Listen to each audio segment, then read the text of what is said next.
The gavel slammed, and I stood, arms crossed, as the final bid rang out. Sold, the auctioneer roared. Lawn mowers, vintage trunks, canoes, wine racks, kids' tricycles, and generators vanished, stripped from the HOA members who dumped their junk in my ranch's barn like it was a free landfill. Chaos erupted. Board members shouted into phones. One woman collapsed, sobbing over an antique sewing machine. I turned, walked to my house, and shut the door, leaving it unlocked, daring them to confront me. This wasn't revenge, it was about boundaries, respect, and the fight against those who think you'll roll over. My name's Caleb Turner, a 48-year-old retired engineer and widower, and this is how I dismantled an HOA's arrogance, uncovering a secret that could have cost me everything. For years after losing my wife, Sarah, I returned to my family's 12-acre ranch outside Houston, Texas, seeking solace. The land, held for 2 generations, was my sanctuary. But peace was a mirage.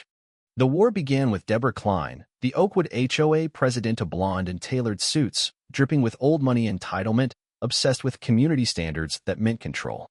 Her board was loyal. Frank, a bored ex-cop, Susan, a gossip machine, and Ethan, an IT guy acting like a small-town king. My ranch bordered their suburban sprawl, roping me into the HOA.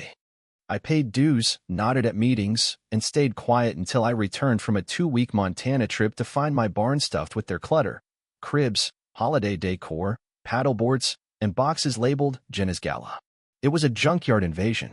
Furious, I confronted Deborah at her manicured estate. Her smile was venomous. "Oh, Caleb, we figured you wouldn't mind. Storage rates in town spiked, and your barn was empty. You assumed." I snapped. "It's temporary," she purred. "A community favor." "I didn't offer one," I said, ice in my voice. She blinked, unaccustomed to defiance. "Don't be selfish. It's for everyone." I stormed off, fists clenched. Calls to the board went unanswered. Then, the newsletter announced a community storage agreement for my barn and signed, charging fees to the HOA's coffers. They turned my property into their piggy bank. I don't explode, I strategize. I visited my lawyer, Ben, a lifelong friend. Showing him the evidence, he whistled. "This is brazen. It's your land, Caleb. Let's play smart." The plan was born. I swapped the barn's lock, installed a motion camera, and waited. Deborah pounded on my door, alternating threats and pleas. I stonewalled. "I'm sorting it," I lied. I cataloged every item, photographing and boxing them. Texas law was clear. Unpermitted property stored over 30 days could be deemed abandoned after notice. I posted warnings on the HOA board, next door, and trees, giving 21 days to reclaim. No one came. I called Luke, an auctioneer with a booming laugh. When I explained, he roared, "Let's sell their trash." We set the auction for a Sunday, advertised online, and let curiosity spread. The day before, I emailed Deborah and the board, "Remove your items by 6 p.m., or they're sold." Silence. Auction day was madness. Cars clogged my driveway, dealers, neighbors, bargain hunters. HOA members sauntered in, oblivious, until they saw their strollers and tents tagged. Screams followed. Deborah, face blazing, yelled into her phone, "Call the sheriff." I netted $4,100 after Luke's cut. Red and blue lights flashed as Sheriff Vega, a grizzled man with weary eyes, arrived. Deborah rushed him, claiming theft. I handed Vega a folder, title, footage of unauthorized dumping, notices, in the newsletter. He skimmed it, then turned to her. "This is his property, ma'am. He followed the law." Her jaw dropped. "He sold our stuff." "Abandoned property," Vega said. "Texas law." She pointed at me. "I'll sue," I muttered. "Join the queue." Vega left, and the crowd dispersed, but the war was just heating up. A notice taped to my mailbox announced an emergency HOA meeting. I laughed, sensing their panic, and went. The community center was packed, tension thick. Deborah, flanked by Susan and Ethan, opened shakily. "We're addressing the unauthorized sale of community property." I interjected, "That barn's mine." Greg, a neighbor, stood. "You ignored his notices." Lisa, a mom, added, "It's his land." Someone demanded, "Where's the storage money?" Deborah squirmed. "For the community garden." "What garden?" Laughter erupted. I moved for an independent audit. Greg seconded. Hands rose. Deborah slammed the table. "You're ungrateful." I built this community. A slow clap started. We didn't crown you, someone muttered. She stormed out, Susan and Ethan trailing. A man in a suit slipped in, handing the chair an injunction from Judge Larson, halting board changes until the civil suit resolved. The room deflated. The lawsuit demanded $27,000 for lost property. Ben grinned. We'll countersue for unauthorized use, rent, and distress. Over tacos, he warned, they want to drain you. Neighbor Ellen, a retired teacher, brought pie and a story. Deborah forced her to repave her driveway for aesthetics, costing $1,300. She's a crook in heels, Ellen said. I created an anonymous Google form for HOA complaints. Within days, 17 stories emerged: fake fines, harassment, foreclosure threats. Deborah wasn't just after me. She was a predator. I tipped Channel SIXS anchor, Rachel Lee, a high school acquaintance. She filmed at my ranch, airing HOA tyranny. Rancher fights back, at 6 p.m. It went viral. The next meeting was chaos. Deborah was absent. Susan and Ethan faltered as residents shared horror stories. A vote to suspend the board passed, but the injunction froze it. At 2:37 a.m., Ellen texted. Found something. She brought a USB from Susan's laptop, left at her house.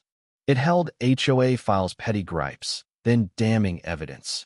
Emails with Travis Land Company about annexing my barn for a recreational zone, blueprints, and a ledger showing $95,000 in storage fees, half siphoned to D.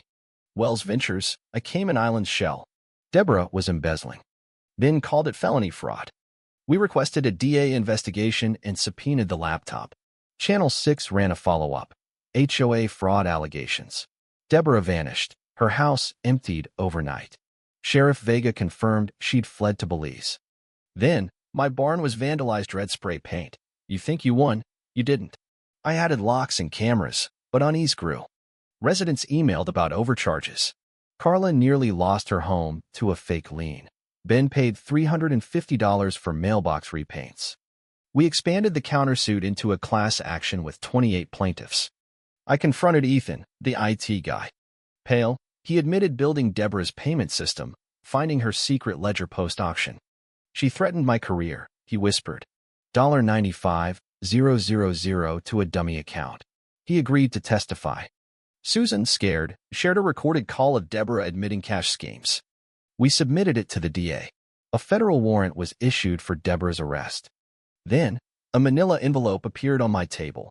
Photos of me, Ellen, and my barn at night, with "You're making enemies you can't see." Vega called it stalking, taping the HOA office as investigators seized records. My horses were let loose, unharmed but a threat. A 3:42 a.m. Email from a burner account attached a video of Deborah's retaliation plan Phase 3 files for media exposure, my auction, board betrayal, and a list of allies and tractors, a PI named Marcus T., a surveillance shop owner, even Ellen's mailman, Ray. Vega ordered me to Ellen's. She brandished a bat. Let them try. Ben called. The lawsuit hearing was rushed. They want to bury you. We needed Ethan to testify. He texted, I'm in. Promise the truth. In court, Ethan exposed the ledgers, threats, and Marcus surveillance. Judge Harper dismissed the case with prejudice, citing retaliatory fraud. Ben handed me a letter from Deborah, postmarked Belize. It wasn't the barn. It's what's beneath. They're coming for your land. My grandfather's tales of an oil well under the barn hit me. With Ben and Ellen, I found a trapdoor under newer floorboards, leading to a 1957 chamber. Turner Oil Reserve, Test Site 3. A geologist confirmed capped reserves worth millions. Offers flooded in, but a 1961 HOA clause claimed shared mineral rights if I drilled. It was their trappish me to dig, then seize it. I declared the land a preservation zone, vowing no drilling. Deborah was arrested, facing extradition. The HOA dissolved. Ethan started anew. Susan joined a choir. Ellen blogged, HOA hell. I rebuilt the barn, painting over the red words, adding a sign, private property. Trust welcome. The cameras blink, but peace holds for now. Who's fought a bully like this?